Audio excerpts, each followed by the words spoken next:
Your Excellency, thank you very much for making time for us. Well, first of all, Seychelles is a beautiful island country that relies, it's fair to say, heavily on the oceans. How has Seychelles been balancing between ocean conservation and economic interest? Well, thank you very much, first of all, for your kind words about Seychelles. And as I say, you're most welcome to come and visit and enjoy the beauty. I'd love to. Thank you. Well, first of all, you've also got to look at the main industry, which is tourism. And with the tourism industry, we also look at the blue economy.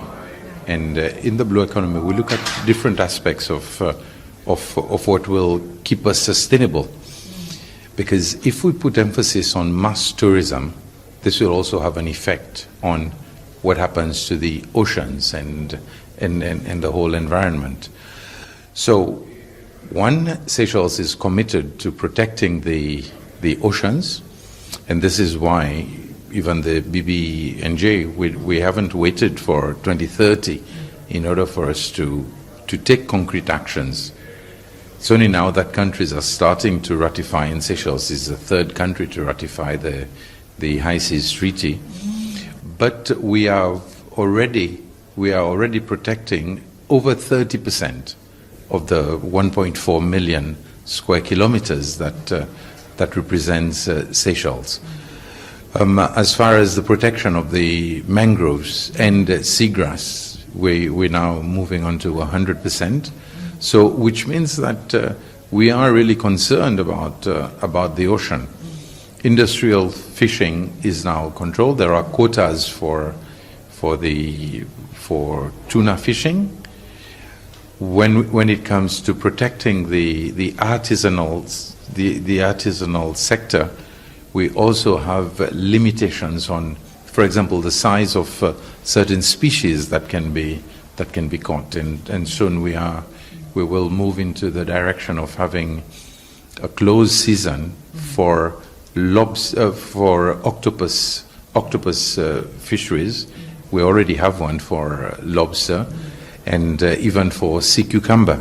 Right. Because all these need to be protected, and once we can protect these species, it will also mean that we are protecting the ocean, which is very close to our hearts. And you have a very special way in terms of ocean conservation. You issued the blue bonds. Would you share with us more of that, how it works? Well, some years back, together with the World Bank, the initiative came about, and blue bonds were established, and very successfully.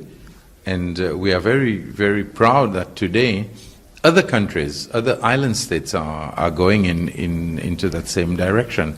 But we also had the debt swap for conservation. And this has meant that with the money received, we've been able to help projects, people who have projects related to the ocean and to environment conservation in general, have been able to receive seed money.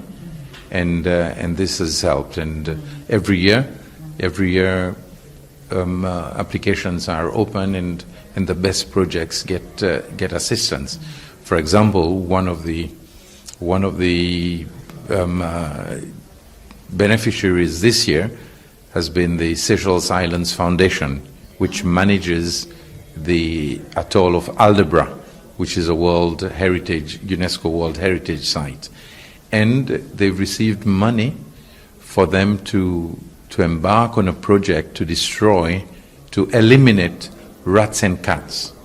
And what will this mean? Because this is again linked directly to ocean conservation. If we manage to do that, it will mean that the bird population on that atoll will go up by 750 times.